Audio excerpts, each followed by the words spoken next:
Saya 5 kali bermimpi bertemu Bapak. Saya tidak pernah bermimpi seperti itu. Saya sampaikan itu pada sahabat saya, 2 orang, dan dua-duanya sudah bertemu dengan Bapak. Mungkin salah satu juga memberikan syarat dan pernah menyampaikan. Sekira malam ini saya harus sampaikan itu, karena 5 kali itu mimpinya tidak pernah berubah, sama. Bahkan terakhir kita satu motor berdua, dan saya menguatkan mimpi itu, menyampaikan pesan. Yang pertama itu terjadi jauh sebelum penetapan Bapak sebagai capres, sekitar 7 bulan ke belakang, 7 atau 8 bulan ke belakang. Kemudian masuk saat Ijtima Ulama, bahkan sebagian saat saya berada di Mekah juga. Lalu masuk saat periode kampanye sampai terakhir kemarin. Sampai saya duduk, saya putuskan kapan waktu terbaik bisa saya sampaikan. Ini hari Jumat. Jumat ini hari yang paling baik dalam Islam. Ini hari yang kelima dalam Islam. Dimulai dari Al-Ahad, hari pertama. Isnin dari kata Senin diserap ke bahasa Indonesia, hari kedua. Selasa dari bahasa Arab, Selasa hari ketiga. Rabu dari bahasa Arab, Arba'ah. Ya, kemudian Khamis, Jumat. Jumat ini dulu orang Arab menyebutnya Yaumul Arubah, hari pesta-pesta. Pesta, orang pergi, mereka kadang-kadang menghabiskan waktu dari niaga, pamer dan sebagainya. Maka saat Nabi ganti, datang Nabi, oleh Allah dirubah namanya dengan turunnya Quran surah ke-62. Orang Islam pun mesti beda, hasil dari kerja kerasnya, hasil dari segala penghasilannya, ya. Datang dulu, lakukan 2 hal. Pertama, syukuri itu kepada Allah, karena nggak mungkin kalau Allah mudahkan semua itu bisa diraih. Maka muncul syariat sholat Jumat, ya, turun Quran surah 62 ayat 9. Yang kedua, kenapa diberi nama Jumat? Dari kata al-jam'u, asalnya kumpul, punya 3 arti. Satu, kumpul. Yang kedua, perhatikan siapa yang kumpul. Yang ketiga, bangun relasi dengan setiap yang kumpul supaya soft itu kuat. Di Jumat itu bukan datang, duduk dengan khutbah, ngantuk, sholat lantas pulang, bukan seperti itu. Dan tidak pernah ada Jumatan di masa Nabi kecuali Jumat itu jadi solusi. Orang lapar dapat makanan, orang haus dapat minum, orang punya masalah memberikan solusi. Orang datang Jumat itu selesai masalah. Jumat itu hari baik, hari kumpul untuk menemukan solusi. Jumat Nabi Adam diciptakan. Jumat Nabi Adam ditugaskan untuk memimpin di bumi. Ya, turunkan ke bumi, Quran surah kedua ayat 38, diberikan tugas. Quran surah kedua ayat 30. Inni ja'ilun fil ardi khalifah, kau mesti jadi seorang pemimpin yang bagus di muka bumi. Makna khalifah itu bukan sekedar pemimpin, tapi kata para ahli tafsir juga memiliki makna yang memakmurkan, memberikan maslahat. Di orang tinggal di bumi itu jangan cuma numpang hidup. Makanya usia kita diberi nama dengan umur, ya, seakar dengan kata makmur, sesuatu yang bermanfaat. Jadi selama hidup bermanfaat pada orang, sukses, ya, berikan hal-hal yang positif. Di hari Jumat ini wahyu turun, dan dengan turunnya itu Nabi diangkat jadi pemimpin di muka bumi, Rasul terakhir, pemimpin semua umat sampai dengan wafat dan meninggalkan umat. Sekira mudah-mudahan hari ini hari Jumat, hari Jumat, semua Jumat. Jadi semua yang baik-baik itu terjadi di masa Nabi SAW di Jumat. Jumat itu selalu erat dengan kemenangan. Jumat erat dengan solusi, manfaat. Dan saya memohon pada Allah, mudah-mudahan pertemuan kita juga tidak keluar dari isyarat-isyarat yang tidak ada yang ditunggu, Pak. Saya lagi seperti itu, Pak. Ya, itu umum saja nantilah ya. ya.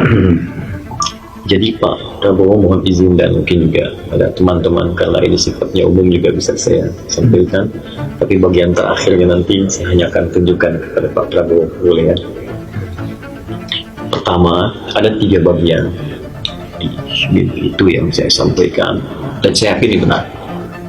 Sebab kalau sekali saja mungkin itu setan, tapi kalau 2 kali, 3 kali, 4 kali, 5 kali itu tidak berubah. Dan saya tanyakan kepada ulama-ulama yang memang punya kapasitas keilmuan yang baik, hatinya bersih, dan mereka sepakat dengan tersebut. Di antara mereka yang sering Bapak datang konsultasi, kemudian setiap telepon dengan Bapak, dia telepon saya. Kami bicara panjang di telepon, kadang setengah jam, kadang 1 jam. Dan perkembangan itu yang insya Allah kami amati. Pertama, ada pesan dalam Al-Quran, surah ketiga Al-Imran, ayat ke-26. Ini saya sampaikan tadi jauh sebelum Bapak letakkan ini capres. Qulillahumma malikal mulki tu'til mulka man tasha wa tanzi'ul mulka mimman tasha. Katakan, hanya hak prerogatif Allah, hanya hak prerogatif Allah untuk memilih seorang hamba dengan menitipkan amanah kedudukan, bahkan untuk menjadi seorang pemimpin. Kalau Allah sudah tetapkan pada orang itu, tidak akan ada yang bisa mencegah. Silahkan maksimalkan ikhtiar. Jangan takut dengan kurangnya logistik, jangan takut dengan makar, jangan takut dengan tekanan, karena semua hal yang disiapkan itu tidak akan berpengaruh pada keputusan Allah.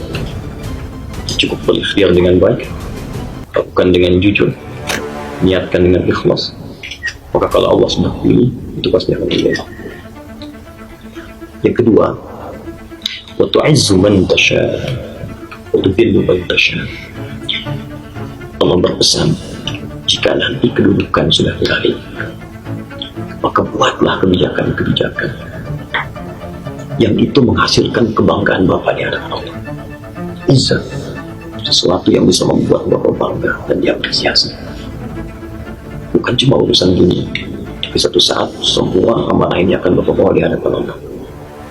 Tim sukses tidak akan ada yang menghadap, pengawal tidak akan ada, Bapak hanya akan menghadap pada kesendirian. Maka siapkanlah kebijakan-kebijakan terbaik, buat maslahat yang paling baik, sehingga ketika semua itu Bapak bawa di hadapan Allah, Bapak punya kebanggaan. Kalau ini Bapak lakukan, maka akan Allah berikan 2 kemuliaan, satu di dunia, satu di akhirat. Dan di dunia Bapak akan mendapatkan apa yang disebutkan Nabi dalam hadis Sahih Al-Bukhari, riwayat sahabat Abu Hurairah. Kata Nabi, "Thalathatu la turaddu da'watuhum." Ada 3 golongan yang doanya tidak akan pernah ditolak. Dari 3 ini, yang pertama disebutkan al-imamul adil, pemimpin yang adil, pemimpin yang memberikan maslahat bagi kehidupan masyarakat di sekitarnya. Yang kedua, as-sa'imah hatta yuftirah, orang puasa sampai buka. Dan yang ketiga, da'watul mazlum, doa orang yang terzalimi. Itu dunia.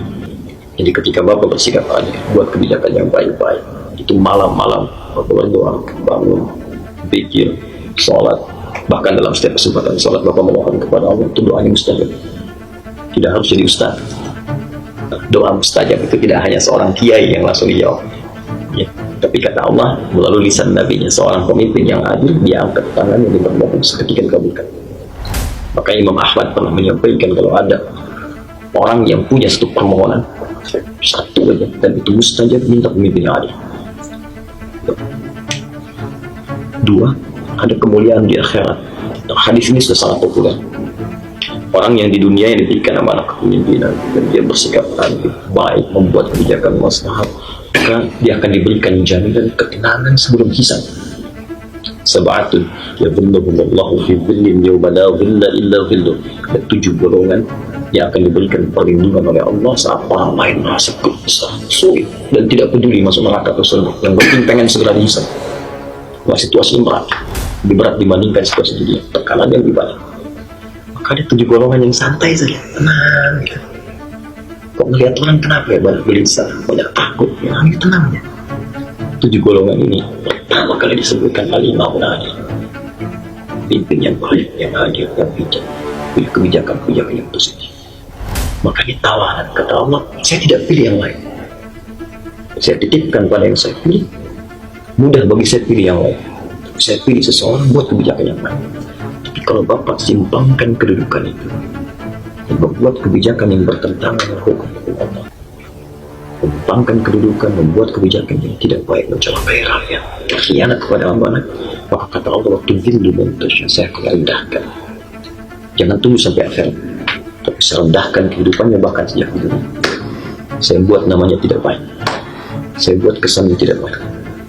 seperti Allah memberikan kesan kepada Firaun, Namrud, dan semisal. Yang kedua, dan yang ketiga ini yang paling menarik. Kadang-kadang Allah banyak memilih pemimpin baik supaya menyebarkan kebaikannya sehingga terasa oleh banyak kalangan. Kebijakannya, kesejahteraan, kenyamanan, ketenangan, harmoni. Tapi ada kalimat yang indah di mimpi itu. Tapi kadang Allah berikan pendahuluan pemimpin yang kurang baik supaya diketahui madarat yang lebih besar, bahaya yang besar yang belum tampak sebelumnya. Tampakkan itu dulu supaya Bapak bisa lihat ada masalah yang lebih besar yang sebelumnya nggak tampak. Maka pesan saya di mimpi itu Bapak catat baik-baik apa saja yang muncul itu. Prestasi, dan itulah yang jadi bahan Bapak untuk perbaikan. Nah, sebelum saya bangun dan saya terkejut dengan bangun itu, tiba-tiba saya ucapkan satu kalimat. Dan saya tidak akan buka pada yang lain, saya lihatkan Pak Prabowo saja. Izin boleh kan? Saya sudah tuliskan. Bismillah. So, kalau saya buka, bergoncang dunia ini. Bismillah. Allah senang.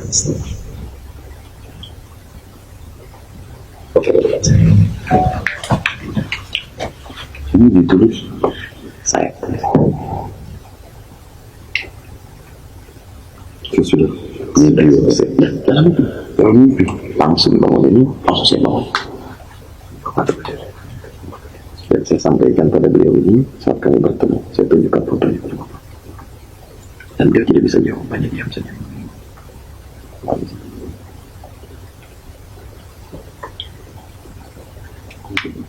Saya cari semua sampai ke beliau. Saya sampaikan, saya bertemu dengan beliau.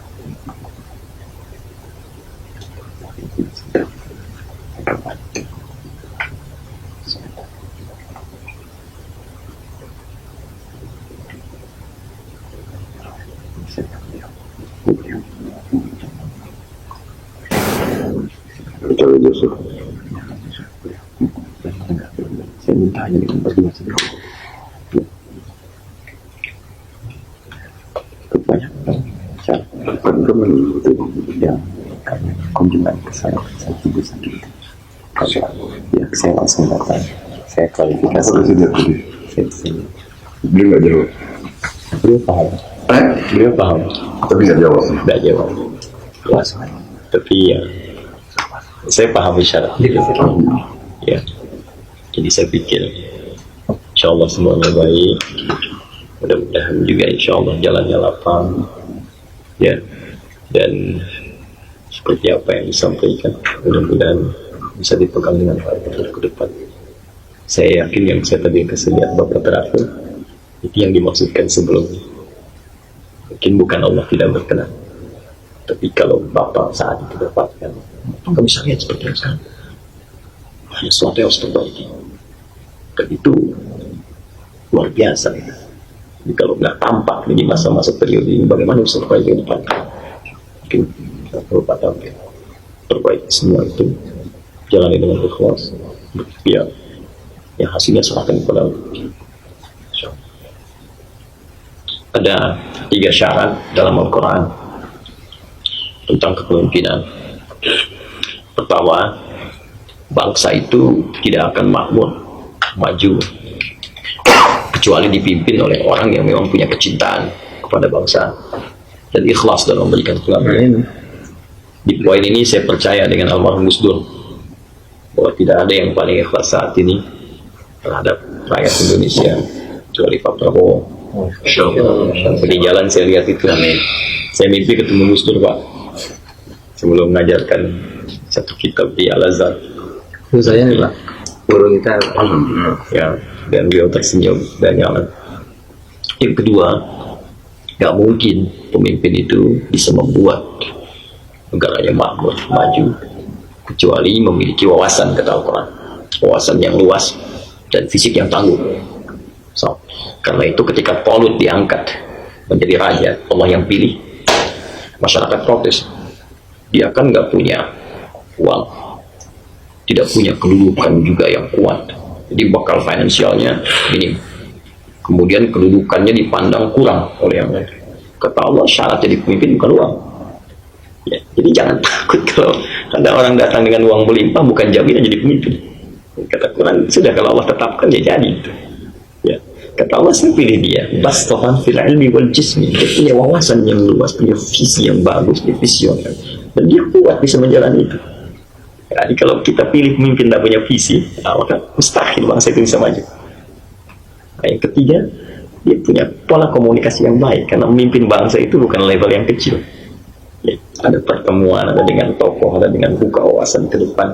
Ya, kita punya lahan yang sangat luas, ribuan pulau, gimana bisa komunikasikan keluar? Ya, itu membutuhkan tidak hanya cukup satu bahasa, berbagai bahasa, kemampuan komunikasi yang baik. Tiga ini silahkan dibandingkan. Dari calon yang ada, mana yang paling mendekati. Sekira insya Allah, bila itu terpenuhi, mungkin itu titipan dari Allah. Akan kebaikan. Apa yang bisa saya bantu? Terima kasih Ustaz, saya merasa sangat dihormati. Saya juga merasa bahwa saya ini manusia biasa yang punya kemampuan dan kelemahan, tapi saya siap untuk menjalankan tugas yang saya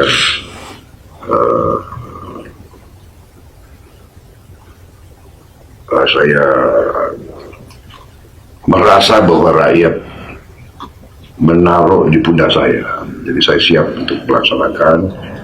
Saya terima kasih dukungan dan nasihat-nasihat para kiai, para ulama besar, para habaib dari beberapa kalangan yang terus mendampingi saya dan memberi dukungan kepada saya. Jadi saya sekali lagi sore hari ini saya terima kasih kedatangan Ustadz dan kawan-kawan lainnya. Ini kehormatan, saya juga baru datang dari Surabaya, jadi saya minta maaf. Kaget, saya minta maaf, saya lihat nggak pakai sepatu, saya ini salah nih, malah tuan rumah pakai sepatu. Baru masuk, baru datang dari airport. Jadi saya terima kasih. Saya banyak belajar, terus terang aja. Banyak belajar, saya merasa juga pengetahuan saya mungkin tentang agama kurang tinggi, kurang mendalam, tapi esensinya saya terima dan saya siap untuk bekerja keras bersama kawan-kawan semuanya, karena pekerjaan kita tidak ringan, pekerjaan kita berat. Saya sering dituduh pesimis, bukan pesimis. Saya ingin membangunkan kewaspadaan terhadap bahaya-bahaya yang dihadapi oleh bangsa kita.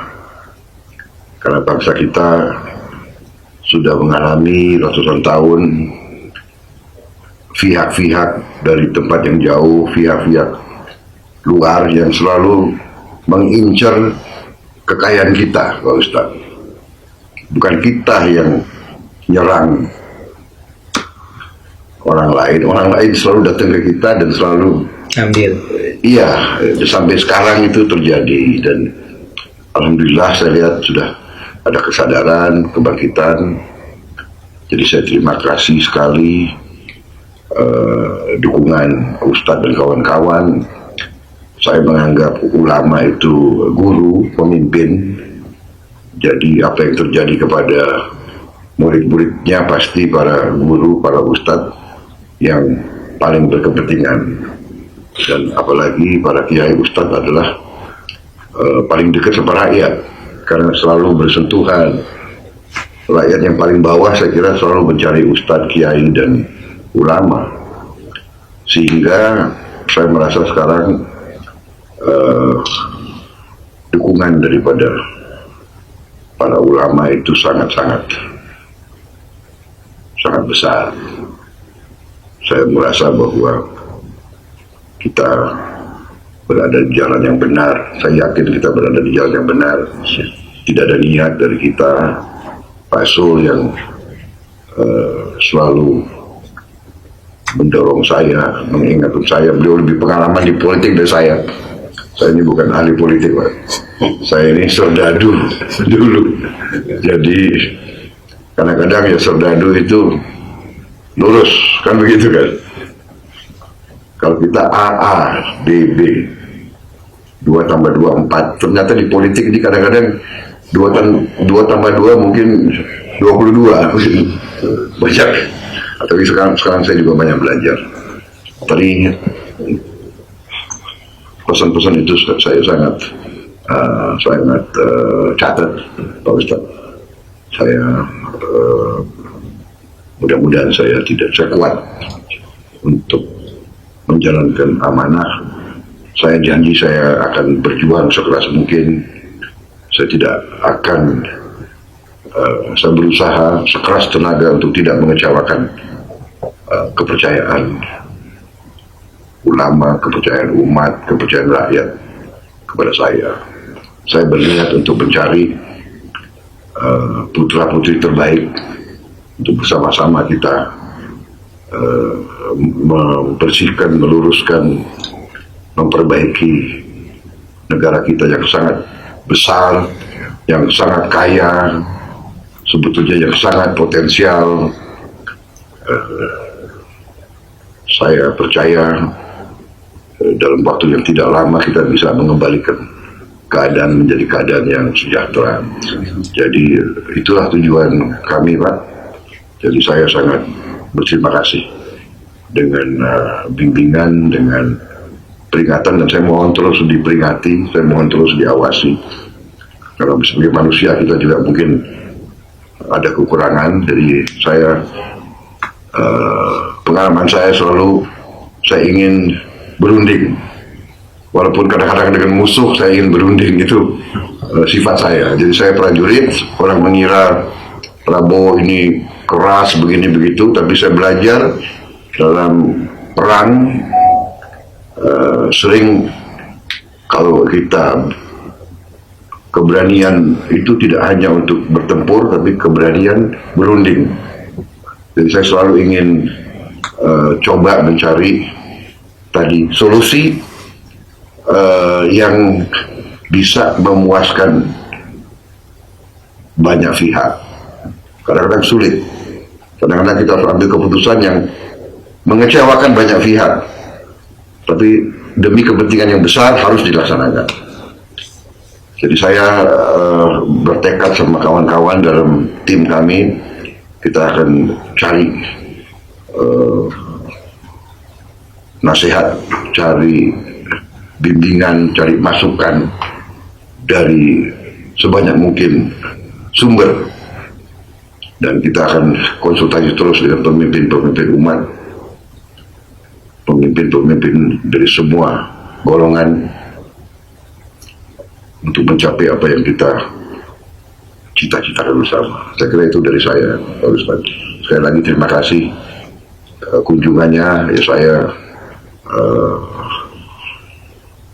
tahu Ustadz dan kawan-kawan banyak kesibukan.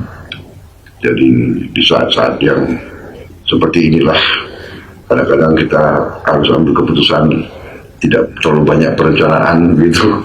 Begitu Pak Sul telepon dari Lampung, saya segera datang untuk berjumpa. Jadi ini rumah orang tua saya, Pak Ustadz. Saya ya hanya menjaga rumah ini. Saya kira demikian, kawan-kawan sekalian. Terima kasih. Saya tidak pernah rencanakan tuh. Terakhir kemarin saya bicara tentang kemuliaan puasa, sholatnya 2, ayatnya 2 semua, 2. Saya bicara hadis tentang pola sholat malam, baru saya sebutkan hadisnya rakaatnya 2 juga. 2 sudah pada ngangkat tangan saya. Jadi saya lihat pundak Bapak itu harapan itu begitu besar bagi masyarakat. Banyak orang berkumpul, bukan ratusan ribuan, Pak. sekali datang 10.000, 20.000, Istiqlal dengan Pak Azim kemarin berdiri 200.000. 100.000. Acara sama Ustaz terakhir saya datang 200.000 200.000 di Istiqlal. di sini 200.000. Itu dari cukup luas. Lantai penuh. Dan itu bukan orang biasa Pak, ahli Quran seluruh wilayah Indonesia, termasuk yang tinggal di luar tentu mereka datang, ya, dan mereka punya harapan yang sangat besar untuk perubahan, untuk kemajuan, untuk kesejahteraan dan sebagainya. Jadi saya mau katakan bahwa dukungan itu luas, semangat itu begitu tinggi, tapi kepercayaan mereka juga besar. Saya berharap Bapak istiqomah